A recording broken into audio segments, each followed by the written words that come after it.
السلام عليكم ومرحبا بكم في قناة طبخ وحلويات أمل. إن شاء الله الفيديو ديالي تاع نهار اليوم تلقاكم كامل بالصحة والهنا والخير إن شاء الله. البنات سمحوا لي راني نغيب عليكم هاد الفترة هادية، كنت عيانة ومريضة. ادعوا لي بالشفاء وادعوا ربي إن شاء الله ييسر لي أموري. البنات اليوم جبت لكم وصفة ليفريكاسي، هي وصفة تونسية تليق في الصيف في البحر تانيك، وصفة سهلة اقتصادية وما تديش منا وقت طويل. كيما عارفوا البنات البحر يطلب الماكلة، يجوع الكبار والصغار. ندوز مباشرة مع الوصفة هذه البنات. حطيت 2 كيسان فرينة، جوزت الفرينة ديالي في الصفاية، راح نزيد نحط عليها 3 مغارف كبار تاع الزيت. انا استعملت زيت المائدة، زيت تاع طياب، واللي حبت تدير زيت زيتون ندير زيت زيتون. نخلط هذيك الزيت في الفرينة مليح، ونزيد نحط عليهم مغرف تاع خميرة الخبز، مغرف ونص تاع خميرة الخبز، ومغرف سكر، ونص مغرف ملح. البنات هنايا المغرف اللي كيلت بيها في هاد الوصفة هي المغرف هذاك اللي يجي متوسط، ماشي المغرف الكبير تاع العشاء وماشي المغرف صغير تاع القهوة، هذاك اللي يجي متوسط.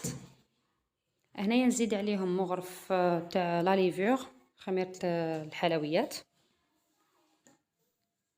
نخلط المواد الجافة كامل، ومن بعد هذيك نشمخ بالماء سخون، ماشي سخون دافي برك. هنا العجينه ديالكم البنات ما ديروهاش طريه بزاف وما تيبسوهاش، لكن لما نوري لكم القوام اللي لازم تتحصلوا عليه. هنا البنات هاد الوصفه كيما الوصفه تاع لي بينيي. وشنو الوصفه تاع لي بينيي؟ فيها البيض والحليب، وهاد الوصفه ما فيهاش البيض والحليب، مام طريقه التحضير كيما لي بينيي. فوالا نلم كامل العجينه ديالي.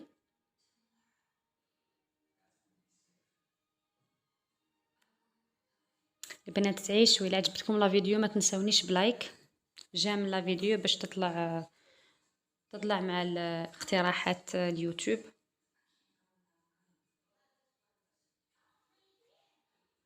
هاوليكم القوام اللي تحصلت عليه. البنات 2 كيسان فرينه راح تخرج لي كونتيتي ما شاء الله.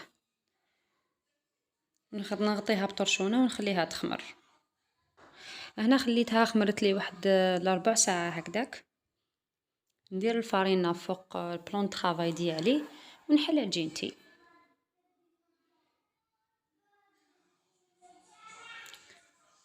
وهنا البنات كي تحلوها رشوا الفرينه باش من بعد كي تفتحوها ما تلصق لكمش العجينه ديالكم. لازم نديروا شويه فرينه من التحت وتحلوها بالحلال. هنا لا بيسيور البنات تاع العجينه ما تكونش رقيقه بزاف وما تكونش خشينه. دوك نقول لكم علاش. لو كان تفتحوها بزاف رقيقه ماهيش راح تتنفخ لكم كي تقليوها، ولو كان ديروها خشينه بزاف تخرج لكم البابه لداخل، تجيكم معجنه من الداخل. فوالا شوفوا السمك تاع العجينه هذه ديالي، السمك ديالها ماشي خشين بزاف وماشي رقيقه تانيك، هكذا باش تجيني فارغه من الداخل. هنا بعد ما حليت العجينه ديالي كامل، هنايا نقطعها بهاد القطاع البنات. شوفوا انا استعملت هاد الشكل الدائري، هما لي فريكاسي يجيو بشكل دائري، والشكل هدايا اللي يجي تحت من المتوسط. هما كي تروحوا تشروها شغل ساشي فيها 7 ولا 6 ارقام، هدايا نسيت الرقم ديالو، يجي تحت المتوسط هكذا باش تجيكم الحبه مليحه، ماشي صغيره بزاف وماشي كبيره. قطعوا كامل العجينه ديالكم وحطوها فوق طرشونه. نحي هذيك العجينه الزايده باش نعاود نطبخها من بعد. العجينه هذه خلوها تريح، رجعوها في الغيسيبيون اللي كانت فيه وخلوها تريح شويه باش تعاودوا تخدموا بها. وهنا ندير الكريات هذوما تاع العجينه ديالي. شوفوا البنات نعطيهم هذا الشكل، الكريه هذيك تكون اوفال، ديروهم هكذا بين يديكم وتجبدوهم هكذا شويه.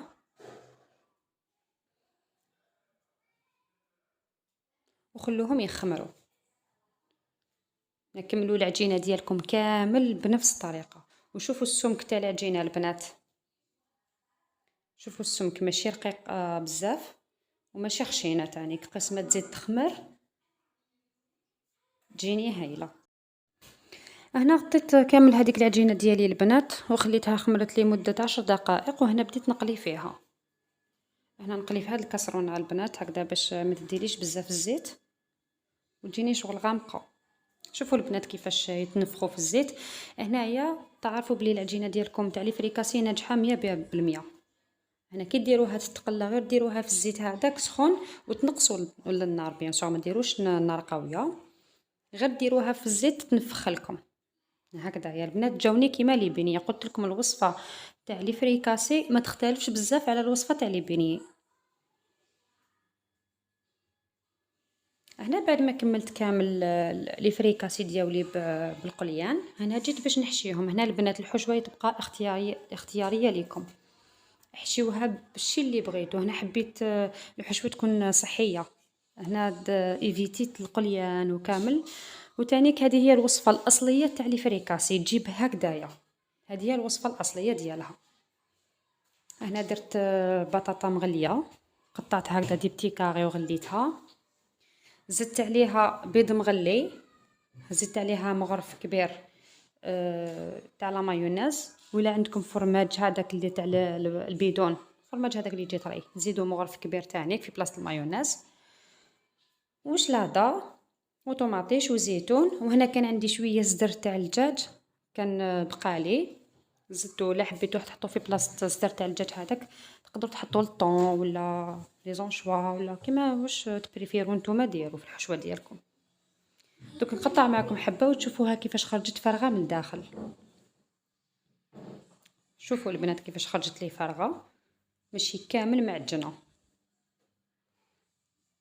وما فيهاش الزيت. البنات ما تخافوهاش، ما تقولوش كي عاد قليناها ولا تجي مزيته ولا ما تجيش كامل فيها الزيت، ما تشربش الزيت باسكو ما عندهاش البابه لداخل. ندير الحشوه ديالي هكذايا، حطيت ورقه تاع شلاضه، زدت الخليط هدايا اللي درتو معاكم، فيه بطاطا مغليه، فيه البطاطا مغليه والبيض مغلي والمايونيز وصدر الدجاج كنت مقطعاته دي بتي كاري تاني قليته مع شويه بصل، زدت لهم طوماطيش وحبه زيتون، نزيد معاكم حبه. البنات تبعوا لا فيديو من الاول الى الاخير باش تفهموا كامل المراحل تاع هاد الوصفه وتنجحوا فيها. نعاود نعمر معاكم حبه، نديروا ورقه تاع شلاضه هي الاولى لتحتها، من بعد نحطوا الحشوه. البنات هذه هي قلت لكم الوصفه الاصليه تاع الفريكاسي، الا حبيتوا تبدلوا فيها نتوما في الحشو هذا كيبقى اختياري ليكم.